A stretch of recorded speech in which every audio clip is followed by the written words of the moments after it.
我入行40年都未試過見過咁差嘅情況啊！2026年咧，我覺得只要唔跌都已經非常之好啦。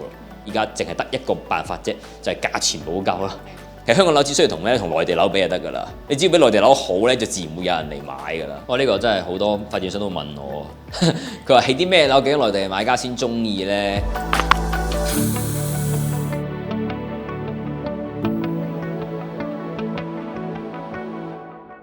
？Hello， 大家好，我係 Melody。為咗可以令到大家更多角度咁認識樓市，我哋嚟緊都會不定期咁邀請嚟自各界嘅嘉賓上嚟一齊傾下偈。咁第一集我哋好榮幸邀請到湯姆港房創始人陳榮強先生。Hello， 湯姆你好。Hello Melody。係啦，咁點解會揾湯姆咧？咁其實最主要就係因為咧留意到內地人今年咧係佔咗全港二手買賣嗰個比例啦，係有機會再創新高㗎。咁統計新盤市場啦，今年暫時係有超過一半嘅買家嘅姓名咧都係用普通話嚟到拼音，咁部分新盤嘅內地買家嗰個比例更加係達到7至8成啦。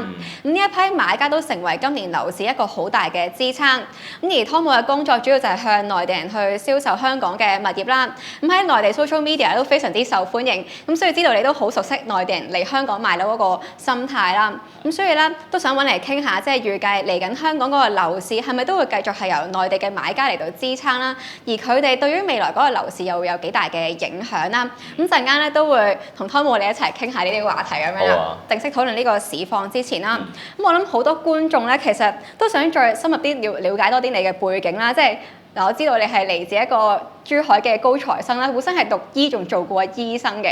咁但係點解突然間會跳得咁遠去咗做咗呢個地產行業咧 ？Literally 唔叫做過醫生，只叫實習過，係啦，因為實際上係未攞牌嘅，同埋喺內地啦嗰陣時係實習啦。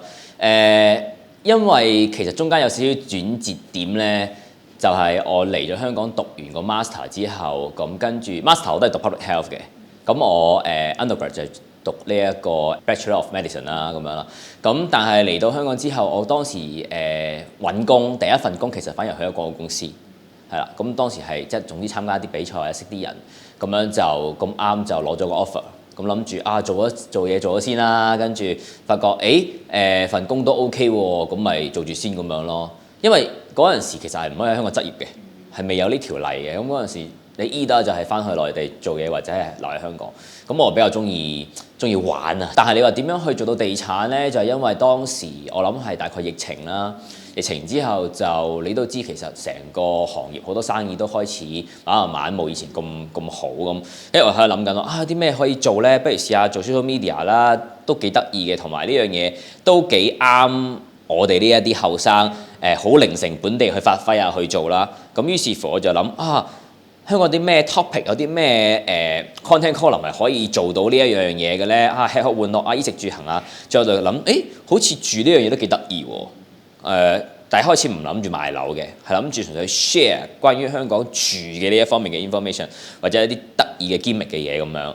咁但係後尾慢慢拍下發覺，咦，你始終都係避唔開呢個關於買賣嘅問題，係啦。咁於是乎後尾就開始涉獵到係咪可以做埋買賣呢一個 business 咧？咁跟住就不如公司就註冊一間有地產牌嘅公司啦，買賣又自己考埋牌啦。咁就最後慢慢就變咗係依家成個 business model 咁樣啦。咁可唔可以即係分享下，其實即係湯姆港房呢一個業務，其實嗰個實際嗰個運作方式其實又係點咧？好得意嘅，嗱，一開始我都咁講啦，一開始係冇諗住賣樓嘅，純粹係覺得其實做一個 KOL 啦，咁 KOL 最緊要嘅來源係乜嘢啊？咪就係廣告費咯。第一開始其實我哋係揾唔到廣告費嘅，因為我發覺咧內地嘅發展商同香港發展商咧，佢嘅思考或者係 marketing 嘅嗰個邏輯係有啲唔同。內地係好肯擺好大嚿錢落去 social media 度去做一個樓盤嘅宣傳，反而香港咧一直都係話我想擺喺紅隧，我想擺喺中環大嘅 outdoor 嘅 billboard， 或者係買起10幾20份報紙嘅頭版，都仲係處於嗰種模式。同埋你喺內地即係內地樓市比較旺嘅時候咧，啲發展商係可以俾30、40、50萬去俾一個 KOL 去叫佢幫佢拍片去宣傳佢嘅樓盤。但係香港即係你揾我攞錢唔好啦。但係如果你賣到嘅，我可以俾到啲佣你嘅，即係成個模式係唔同嘅。咁所以其實我哋開始由我哋拍第一條片，我記得係21年7月份啦，跟住去到真係有成交，都已經足足1年嘅時間。係係啦，真係試咗一段時間。係啦，而且嗰一年時間基本上係冇任何嘅買賣收入，咁當時亦都冇牌啦，亦都冇呢一個佣金嘅收入，亦都冇呢一個廣告嘅收入。咁我哋嗰陣時都係未諗住係做買賣呢樣嘢嘅，係啦，係去到大概係過咗大半年之後啦，先開始慢慢鋪排呢一件事。因為一開始都係 share 啲咩咧 ？share 我個 friend 屋企係啦，或者係我親戚住喺邊度。嗰陣時都係未有影樓盤嘅，未有影一手二手樓盤嘅，都係影啲朋友屋企為主咁樣咯，係啊。咁所以去到依家間公司嘅 business model 就你可以當係一間公司有兩條 team 啦，一條 team 就係做 social media 做 advertising marketing 咁樣啦，另一條 team 就真係做 即係 sales team 咯，係啦。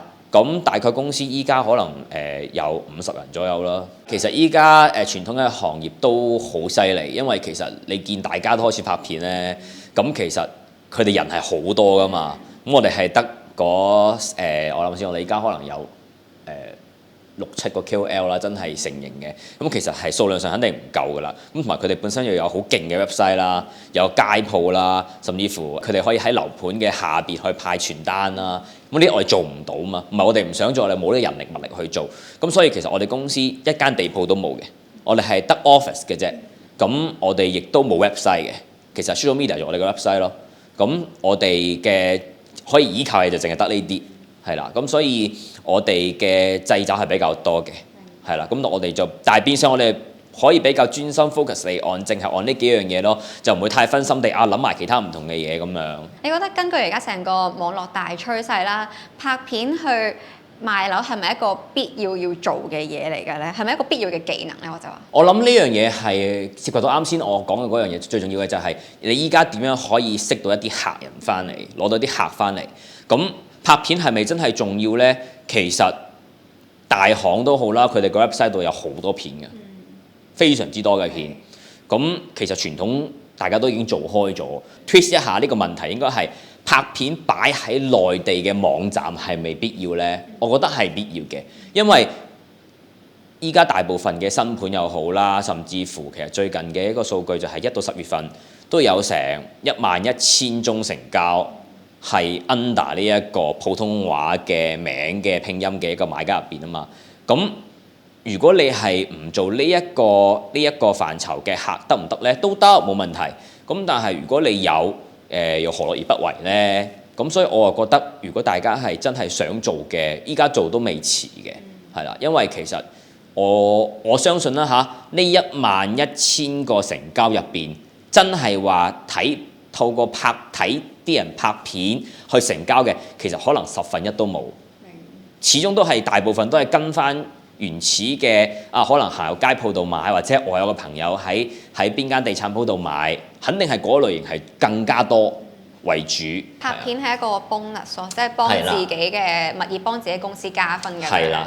明白。咁其實以你所知啦，即係其實內地客佢哋對於香港嗰個樓市嘅資訊有冇一個資訊差喺度咧？而如果有嗰個 delay 嘅時候，其實係延遲咗幾耐咧？大概係？即係講到資訊差咧，我覺得都係得意嘅。即係我平時都有開直播嘅，此時此刻都仲有人喺直播間問我，內地人可唔可以嚟香港買樓？即係但係你啲設立呢樣嘢已經係2024年2月份嘅事啦嘛，25年尾咯，都仲有人唔知道原來內地人喺香港買樓係唔需要俾30% 稅嘅。呢個就係我其中覺得一個資訊差啦。咁第二就係其實都仲有好多人去唔明香港嘅樓係點樣玩法、點樣買賣法，各種嘅買賣成本、持有成本，佢嘅土地嘅嗰個年期去到邊，呢啲係完全唔知嘅。唔係講笑，我真係咁講啦。有啲客嚟咗香港6-7次都未知先得，咗喺九龍定喺香港嘅。咁所以呢啲咁樣嘅 information gap 係非常之大。咁知道你最主要拍片宣傳嘅平台就係小紅書同微信啦。咁我哋抖音咯，同抖音啦。咁我哋公司本身都有小紅書同微信嘅 account 嘅。咁我哋都知道咧，要喺上面即係去upload 一啲同樓盤銷售相關嘅片咧，其實嗰個規限都好多。咁但係見到你即係作為一個都好成功嘅 content creator 啦，你點樣突破呢啲規限咧？我諗其實係個規限嚟自於2個層面嘅，一個層面就係樓呢樣嘢本身係可以講嘅，但係你一講到海外嘅房地產咧，就開始敏感一啲啦。咁另外就係因為海外房地產咧同內地嘅樓市有個好大嘅區別，就係外地嘅樓咧，佢嘅投資回報率比較高。咁你唔可能唔講投資回報率呢樣嘢噶嘛？咁就變相一涉及投資嘅嘢咧，又係第二個規限。咁所以兩樣加埋就變咗講香港嘅樓其實係真係有非常多掣肘嘅。但係其實個 platform 都唔係話完全唔俾你講嘅，佢都俾咗一啲條文或者規限俾你話，其實你喺呢個範圍入邊講去做呢一件事，其實係可以嘅。同埋平台都會要求你其實你可唔可以 verify 翻你自己有冇資格去講呢樣嘢？咁但係有一啲嘢係一定係紅線，係唔可以講嘅。即係譬如話我講樓市入邊，你講風水啦，即係唔好講下內地 platform 啦，可能 YouTube 都唔可以講一啲字眼，你就更加唔可以講啦，係咪啊？依家 YouTube 都係黃標啦，係咪啊？咁所以個規限係會再收緊一啲咯。所以其實係唔適宜將一啲YouTube IG、Facebook 嘅片直接搬過去擺喺內地 social media 度，其實係 no 係唔得嘅，因為個審查個 censorship 嘅規限係非常之嚴格咯。明白，但係嗰條界線就真係要你自己做耐咗，慢慢去摸索究竟有啲咩係得，有啲咩唔得啦。咁講翻個樓市啦，知道你今年咧係第5年咧喺香港從事呢個地產銷售嘅工作啦。咁其實都真係親身見證到香港近年嗰個樓市由升到上歷史最高位，即係嗰個時期大家都覺得一定唔會跌㗎啦。冇錯。咁再到近年經歷疫情啦、經濟下滑啦，跟住成個樓市跌到落谷底啦。即係你覺得過去5年香港喺樓市嘅生態上一個最大嘅轉變係啲咩咧？其實我啱開始做嘅時候，啱先都講啦，21年開始啦。咁嗰陣時咧，其實有啲行家同我哋講話，哇！我入行40年都未試過見過咁差嘅情況啊。咁但係因為嗰陣時我哋由零開始做啊嘛，咁零已經冇嘢比零更差噶咯喎，係咪啊？咁我啱先都講1年冇客噶嘛，係咪啊？咁有咩可以差得過呢個咧？咁1年都冇客，你第2年有哪怕有2個客或者5個客，你已經係覺得好好啦。咁的而且確。成件事係由高位去到依家已經接近30% 冇咗，但係其實成個內地嘅環境都係咁樣，甚至乎內地跌得仲犀利啲添。咁其實香港依家已經連續4個月講緊差餉估價署嘅嗰個指數都已經升緊啦，升咗2.1%，但係內地仲跌緊喎。上個禮拜深圳都仲創新低喎。咁你一對比之下，你就會發覺，咦，好似有啲復甦嘅跡象啊！咁成件事就係加埋各種人才嘅政策，人才政策唔一定係買樓嘅，租樓都可以噶嘛，係咪啊？咁所以租金就即咁樣升啦。咁就乘住呢一個時機，咁我哋公司其實都做得都算 OK 嘅啊。但係就畢竟都係小公司，人力有限，所以都唔係話好似喺個 market 度可以佔有好大嘅市佔率，唔係咁嘅意思。但係如果係話 noise 層面、social media 層面咧，因為我哋做得比較早啊。我哋成日都話我哋做得唔係好，我哋只不過做得早啫。其實依家市面上有好多人做得非常之好，咁我哋有個 first move 嘅呢一個 advantage 啦，咁就會稍為比較依家會稍為有優勢一啲，係啦，係啦。咁個樓市你話依家跌到呢一個價錢，我覺得某種程度上嗰個值唔值呢樣嘢咧，都係跌出嚟嘅，都跌到一定程度、一定時間嘅時候。譬如內地買家就會 compare 啦，我喺內地買同香港買究竟差別係咩咧？個回報率係乜嘢咧？個持有嘅成本爭咗啲咩咧？咁我成日講笑就係話，其實香港嘅樓咧，你唔需要同倫敦比㗎，唔需要同迪拜比㗎，唔需要同東京比㗎，因為嗰啲地方嗰啲回報率真係非常之高啊！其實香港樓只需要同內地樓比就得㗎啦，你只要比內地樓好咧，就自然會有人嚟買㗎啦。係啊，咁呢個就係依家香港樓嘅情況咯，跌咗差唔多啦，跟住個租金回報率又好高喎，仲有一樣最緊要嘅嘢就係冇咗30%稅，呢個係非常之重要，因為我嗰陣時10年前嚟讀書，我嗰陣時如果我想買樓，我1000萬要俾300萬嘅稅㗎嘛，咁我係非常之誇張一個數字嚟嘅，但係嗰陣時都仲有人買嘅，仲有人買嗰陣時竟然都，但係依家已經冇咗呢件事咯喎，咁就更加多人買啦，我自己覺得。即係內地客佢哋去衡量究竟香港嘅樓值唔值得買，其實其中一個好重要嘅因素，其實係真係佢哋係衡量嗰個樓價同埋回報率，究竟香港值啲定係內地嘅物業值啲？咁但係呢批買家其實佢哋係咪通常都係真係以投資客為主，唔係自住為主嘅咧？可能我接觸嘅客唔係好多，咁但係我淨係可以用我自己嘅 insight 去講啦，即係我唔代表成個 market。咁但係我自己啲客咧就其實唔係投資為主，反而係真係自己用為主。佢哋係因着呢一批人才嘅政策而嚟到香港，想幫佢哋仔揾學校，或者係想幫自己去揾一份新嘅工作，跟住就想定居喺香港啦。咁所以買同租、子女教育呢幾樣嘢反而係最頭等嘅 priority。但係投資有冇呢？都佔嘅，起碼都佔咗1/3左右嘅。因為有啲客其實佢本身就係有買物業嘅習慣，而呢一班客呢，佢手頭上一定係唔止一個物業㗎啦。佢即係哪怕佢唔喺香港買都好，佢本身就已經喺內地好多唔同嘅城市都已經買暈晒。因為內地好多城市佢係限購㗎嘛，你好多地方只可以買一間。有啲地方甚至乎係話啊，你喺咩地方入邊只可以買一間，咩地方以外先至可以俾你買多一間。咁呢啲客人就會覺得，咦？咁我不如去下成都又買一買，去南京又買一買。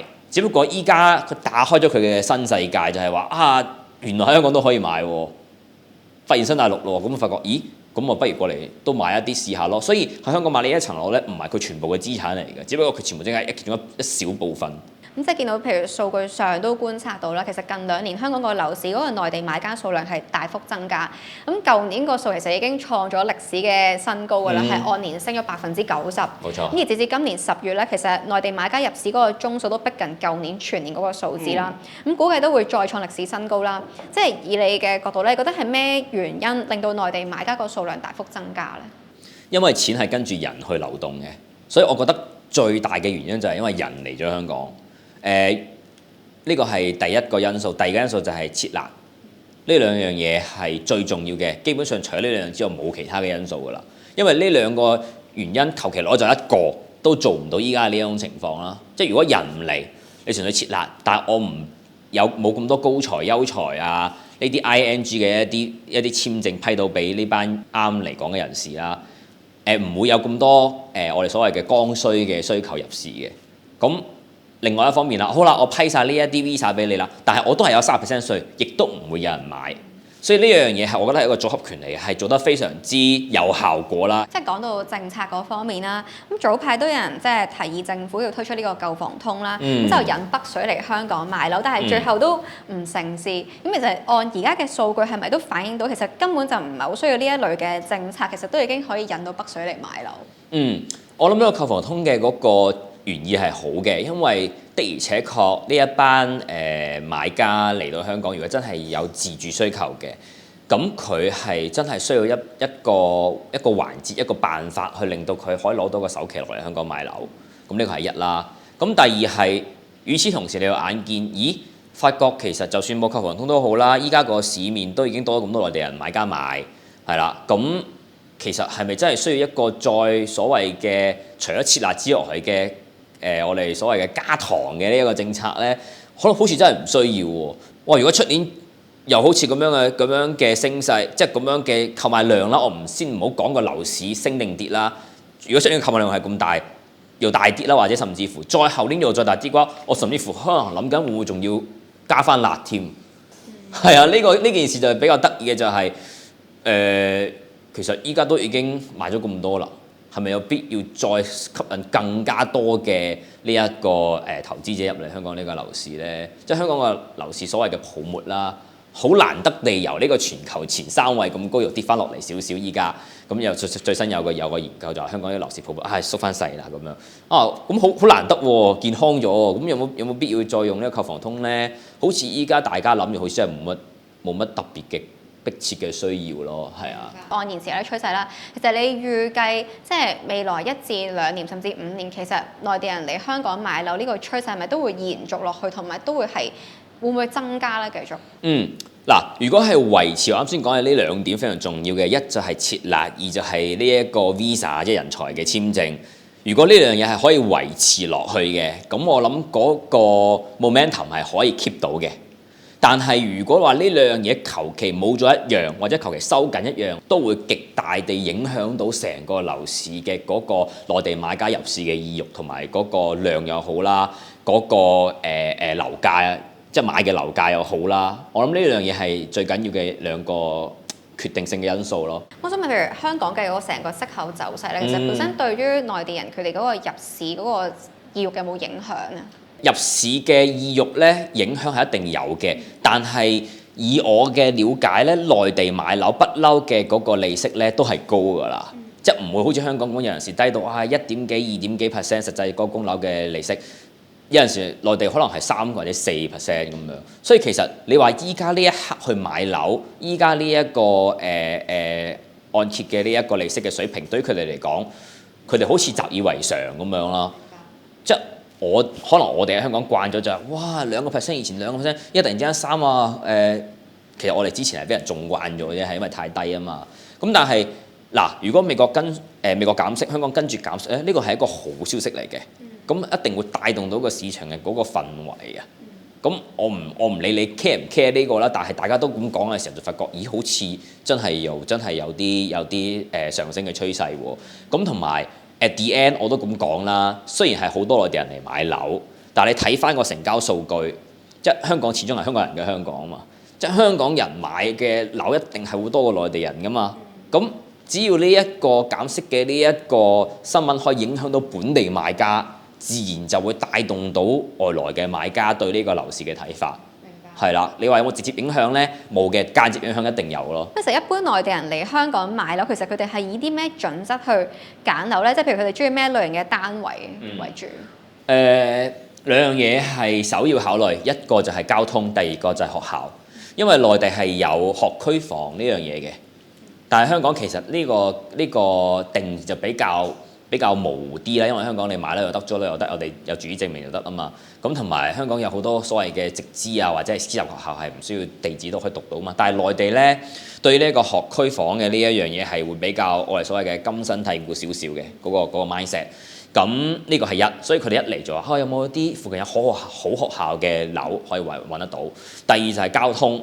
咁其實點解佢哋會咁在乎交通呢樣嘢呢？因為佢哋嚟到香港人生地比較熟，對於一個陌生嘅環境、陌生嘅城市，我要買樓，咁肯定係捉住最重要嘅嗰啲交通嘅脈絡，交通嘅大動脈就係地鐵附近嘅樓盤方唔方便為主，係啊。咁但係其實我成日都同啲客講話，其實香港話細唔細話大，其實都唔大，因為成個香港九龍加港島市區加埋都未夠上海一個中環咁大，或者係未夠北京三環咁大。咁其實好多時候交通係咪真係咁緊要呢？佢哋住落咗可能發覺，有啲朋友佢住落咗慢慢就會搬離咗一啲地鐵站附近嘅樓盤，就可能會去到譬如話可能去馬鞍山啊、去西貢啊、去大嶼山啊、去新界啊，佢哋慢慢追求就係喺交通方面同埋屋住大啲嘅情況下，慢慢就會揀住大啲咁樣。咁但係 so far 依家嚟揾樓嘅都係交通同埋學區學校網為主嘅，真係多人揀嘅第一定係中西區。因為傳統嘅意義上，大家又覺得係中環啊、CBD 啊咁樣啦。咁第二就係灣仔銅鑼灣呢個都係名校網啦。咁但係九龍嘅，譬如話其實何文田啊、九龍塘啊同埋啟德啊呢啲都係比較多人買嘅。但係你話唔係傳統意義上嘅名校網，譬如話西九，我講緊九龍站、奧運同埋南昌，多唔多人買呢？都好多人買嘅喎，因為佢交通夠方便啊嘛。咁所以其實呢幾個區基本上都係內地買家比較中意嘅地段嚟嘅。咁但係有一個比較特別嘅就係康城、將軍澳同康城，因為將軍澳同康城呢，佢樓價夠平，同埋其實佢都喺佢哋眼中覺得係方便同埋新。佢內地買家會唔會都真係會側重於中意揀新盤多過二手樓呢？一定係嘅，數據反映咗佢哋買新盤多過買二手盤啦。咁至於後邊有咩原因呢？其實我諗係幾樣嘢嘅，一就係佢哋想買得安心啲。同發展商傾同埋同業主傾係兩回事嚟嘅，同埋我買一個我哋所謂嘅已經係商品化同埋標準化嘅產品，係點都好過買一個我根本唔知佢嘅價值係點樣去浮動先至為之合理嘅產品啦。咁呢個係第一個原因，第二個原因係比較麻煩，因為可能佢好多時候佢嚟睇呢都係嚟睇2-3次，中間都唔會喺香港，或者係買完之後佢都唔想咁複雜地要搞呢樣搞嗰樣咁。變相你買新樓就變咗佢慳咗佢好多嘅前期嘅置業嘅功夫同埋呢個時間。第三樣嘢就係喺呢個買賣嘅呢一個角度嚟講啦，譬如睇樓角度嚟講啦，我成日都帶啲客去睇樓，我一手二手都會擺埋一齊帶佢去睇嘅。但係其實佢哋睇完一手樓之後，再去睇個二手樓咧，就已經冇乜興趣啦。因為一手樓哇有冷氣又靚又光猛係咪啊？跟住去到二手樓咧，屋苑可能開始舊啊，跟住啲隔離鄰舍又擺晒啲嘢喺個走廊度啊，跟住入到去間屋啊，可能有陣時又斷電斷水，甚至乎夏天又熱。咁佢睇完之後個觀感唔同咗啊嘛，唔舒服啊嘛，尤其係依家呢個時間更加微妙嘅嘢就係一手樓同二手樓嘅價錢其實係差唔多，甚至乎有啲一手樓開價仲平過同區二手成交嘅情況下，咁我何樂而不為買一手樓呢？但係你話假使可能2-3年之後啦，一手樓嘅價錢貴翻啦，二手樓好似有啲所謂嘅筍盤或者係平過一手樓唔少喎，咁呢個時候我諗啲客人都係會以價錢行先，性價比行先，可能都會揀翻二手多啲都唔出奇。你啱啱都有提到啦，就係即係其實本身二手樓價嗰個價錢可能相對浮動啲，因為係業主去定價啦。咁即係可以話內地客佢哋相對會相信即係發展商個開價係傾向於市價，可唔可以咁樣講呢？應該咁講，係一個大眾嘅一個心理。就係 OK， 發展商依家定價由5樓去到30樓，每一個價錢都定好晒㗎啦。咁我買其中一個單位，我就算買貴咗都好啦，我同樓上樓下呢度所有單位都係大家一齊買貴一齊買平啊嘛。但我買二手樓，哇，樓上樓下嗰啲參考嘅價錢可能1年前、年半前㗎咯喎。咁我依家買，究竟我係買貴定買平？會唔會淨係得我蝕底㗎？咁呢個係一個原因啦。第二樣就係其實啲買家喺內地自己本身喺內地買樓嘅時候，佢哋都係買一手樓都係比較中意㗎。佢唔中意有人住過啊嘛，因為佢唔知住過入邊嗰層樓嘅入邊係發生過咩事啊嘛。即係 not even 係講緊空宅喎，即係可能有啲人係做生意嘅，佢話前面呢一間樓變咗銀主盤，或者佢點解買呢個樓啊？佢做生意失敗咗，咁我唔買啦。即係佢覺得唔係好老禮啊，咁所以佢就唔想買咯。係啊，所以係各種各樣嘅唔同嘅原因導致佢哋最後會選擇咗我寧願同發展商做呢一個交易，都唔會話想同業主去做呢一個成交咁樣。咁其實數據都睇到啦，近年香港嗰個新盤貨尾量其實都係 keep 住喺2萬夥以上啦。咁而見到嗰個新盤嗰個買家，最主要個客群都係內地客，有一半都係嚟自內地客㗎。今年咁其實發展商喺銷售上，即係包括定價、宣傳、屋苑配套上面，其實有啲咩可以做到去吸引呢班內地買家呢？呢個真係好多發展商都問我，佢話起啲咩樓究竟內地買家先中意呢？但係其實好難 compare， 因為內地樓大部分啦我唔可以講全部啦，可能係一梯上去，唔係或者2梯得4夥嘅啫。每一夥一定係有梗廚有名次，一定有大嘅露台㗎啦。你香港做唔做到先？其實唔一定做到㗎嘛，係咪啊？咁但係你話嚟緊呢日仲有2萬個貨尾啦，點樣咩貨尾先容易賣到？其實就啱先講嘅咯，你核心嘅地段，你附近嘅教育資源係好嘅。譬如話今年我舉例，今年講到好多樓盤，其實基本上全部都已經係賣晒㗎啦。一出即係譬如話，我啱先講近中環、近港大附近有好幾個樓盤啦，我唔知可唔可以講名啦，即係有成4-5個樓盤，基本上一開波90%賣晒，剩翻3-4個貨尾，1個月內都賣埋㗎啦，一棟一棟全部賣晒。咁點解呢？咪就係因為內地買家中意咯，覺得佢係一個唔錯嘅地段咯，係啊。咁你話仲可以設計到啲咩樓出嚟係啱佢哋嘅？我覺得就譬如話，你唔好設計咁多好奇形怪狀嘅積啦，呢個係內地買家好介意嘅，非常之介意。你點都說服唔到佢接受一個好奇怪積嘅一個物業㗎啦。咁另外就係講緊嗰個景觀啦、開揚度啦，係啊，因為其實佢哋自己喺內地住嘅樓都係個 view 可能係好靚，或者係個屋苑其實本身樓嘅嗰個間距都好大。你突然之間叫佢喺香港住一個樓望樓嘅單位，其實佢肯定就係唔中意㗎啦。啱啱講到啦，其實即係真係最關鍵、最吸引到內地人嘅買樓嘅因素，真係地點。咁其實而家睇到其實成個貨尾量入邊啦，啟德係佔咗當中，其實係佔咗成30%㗎，係一個重災區嚟㗎啦。咁而尤其係前跑道區嗰度咧，係就係佔咗啟德嘅貨尾量嘅77%啦。咁其實即係講緊前跑道區呢一嚿，其實即係發展商係真係可以做到啲咩去吸引多啲內地買家去買呢個地方、買呢個地段咧？冇啊，都係交通可以盡快搞掂呢件事啦。我諗呢個係一定係大家都明白嘅嘢。但係其實跑道區其實係對於內地人嚟講咧，佢個位置其實唔係話真係想像中咁差㗎。舉個例子啦，我有一個嚟西安嘅客人咁樣，西安唔係靠海㗎嘛，咁佢話佢一見到跑道區啲海就兩眼發光啦，因為其實佢喺西安買嘅樓盤咧，只不過係一個樓盤入邊有一個人工湖，係人填出嚟嘅湖，啲人都會爭住買，係有一個水嘅一個水，佢哋所謂嘅水景啊，水嘅景色嘅優勢啦。咁所以佢哋去到跑道區覺得哇好靚喎！跑道區嘅密度其實相對嚟講係低過其他地方、其他唔同屋苑，無論係前排後排，當然中間嗰啲就唔講啦。咁所以其實跑道區係有佢一定嘅吸引力嘅。但係依家跑道區爭咩呢？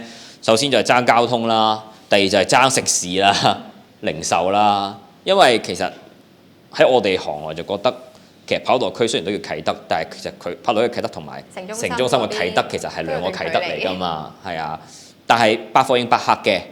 咁但係冇辦法，因為依家嗰邊真係多，真係太多盤啦，所以就變咗大家嘅目光就覺得喺嗰度點解仲有咁多未賣晒嘅呢？